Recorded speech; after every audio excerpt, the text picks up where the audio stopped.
and welcome for all of you who are watching. You're tuned into TMH as we present you live from Washington, D.C., presenting our daily English news. Our headlines for today: the Ethiopian and Tigray commanders have reached a deal on the humanitarian access. The government of Tigray says it will use everything in its disposal to ensure the implementation of this Pretoria agreement, and the U.S. says progress in implementing the agreement signed in Pretoria between Ethiopia and the government of Tigray is in fact promising. As we move on to our main headlines for today, our main updates, the Ethiopian and Tigray commanders reached a deal on the humanitarian access, and the military commanders from Ethiopia and the Tigray region have agreed to allow unhindered humanitarian access to the region and form a joint disarmament committee. This outcome from a one-week meeting in Kenyan capital Nairobi follows the cessation of hostilities agreement signed in Pretoria between Ethiopia and the government of Tigray on the 2nd of November. The Associated Press reported that the commanders signed a declaration on Saturday that they said calls for a disengagement from all forms of military activities. Both parties have agreed to protect civilians and facilitate the delivery of humanitarian aid to the region for more than 6 million people that are in dire need.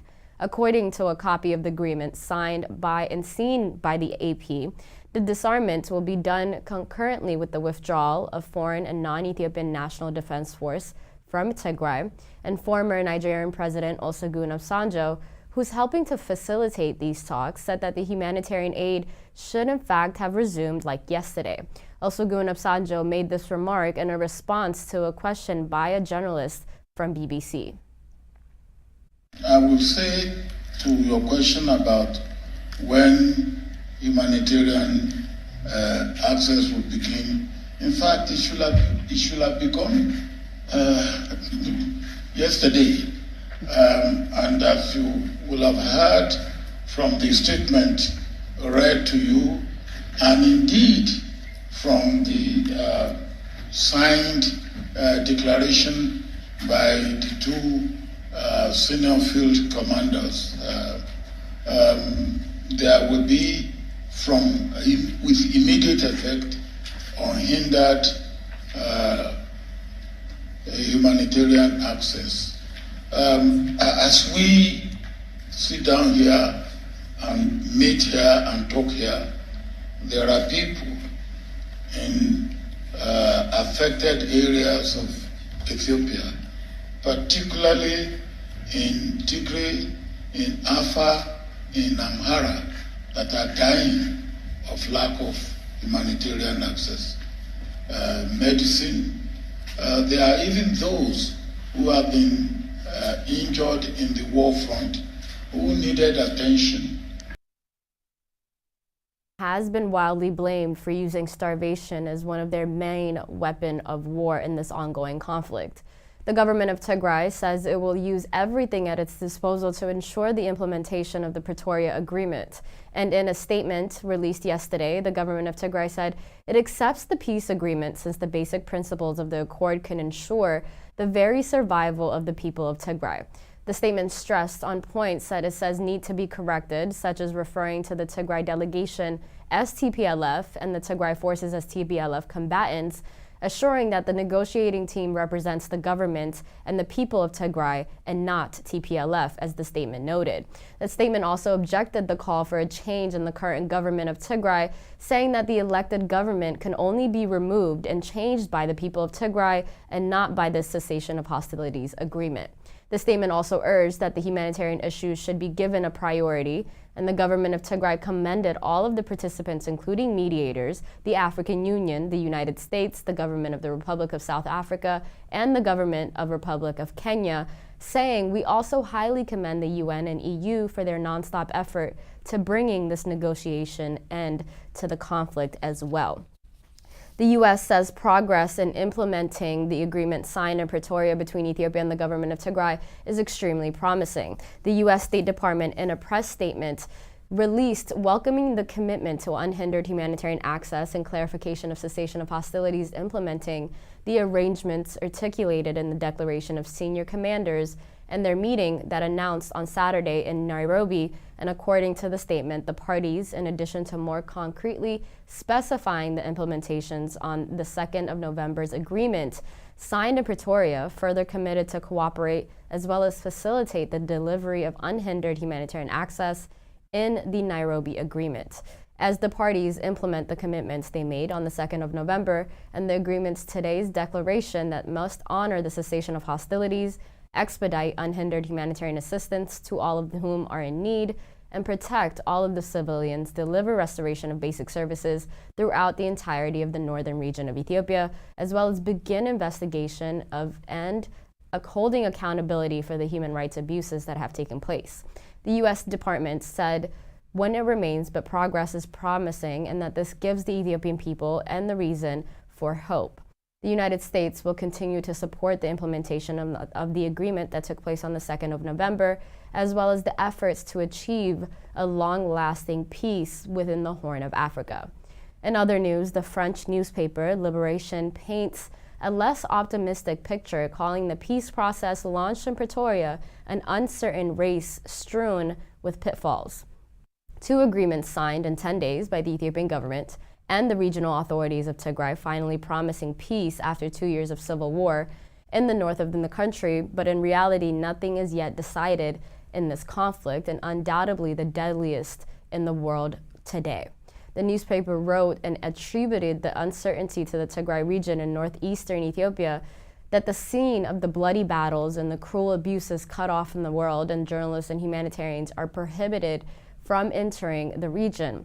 The internet, like all banking or commercial services, have been interrupted now for 2 years, and despite this blackout, estimates of the number of victims were able to filter researchers from the University of Ghent, Belgium, denouncing a desire to eradicate the Tigrayan civilization, affirmed this summer that between 385,000 to 600,000 civilians had in fact perished in Tigray between November 2020 and August 2022. As the UN recent report puts the loss of life due to the war and the siege induced the lack of food and medicine at now 800,000 people total.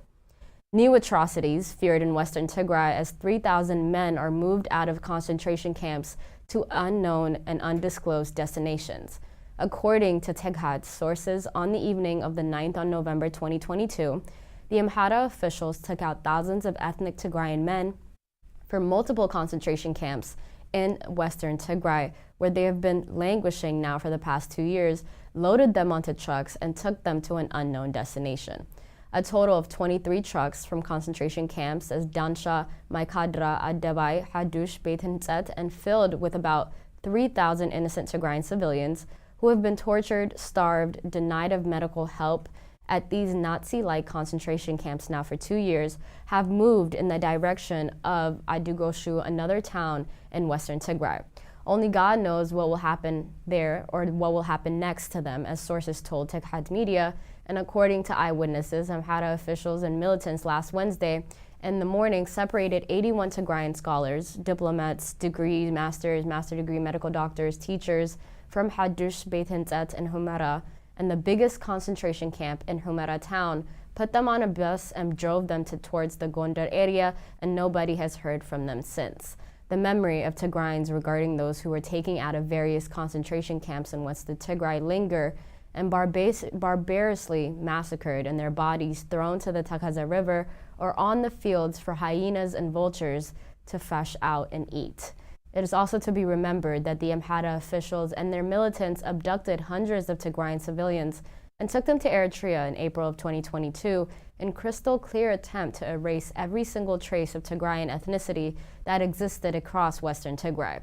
Yesterday's actions by the Amhara officials and their militants are an immediate retaliation to the Pretoria peace deal between the Ethiopian government and Tigray, as well as a deal with the Amhara and Eritrean elites objected from the get-go. Some observers attribute this action by these forces to their aversion to peace, which stands in the way of their ill intentions against the people of Tigray. The sources indicated that the Amhara officials and the militants isolated Tigrayan women and their children and the detainees and left them in all of the concentration camps. In related news, there have been reports that more than 4,500 farmers rounded up from Almata and its environs are now in concentration camps as well with no food, water, or medicine, and sources have indicated that some of them have been sentenced to be killed by the Fano militia themselves. Abiy Ahmed's regime is weaponizing starvation once again, but this time in the Oromia region. A tweet by OLA's international spokesperson, Oda Taribi, indicates Abiy's regime, having learnt best practices in Tigray, is replicating the use of starvation as a weapon of war in western, central, and southern Oromia regions. In western and central Oromia, the region's forces burn and their farms as storehouses to induce hunger.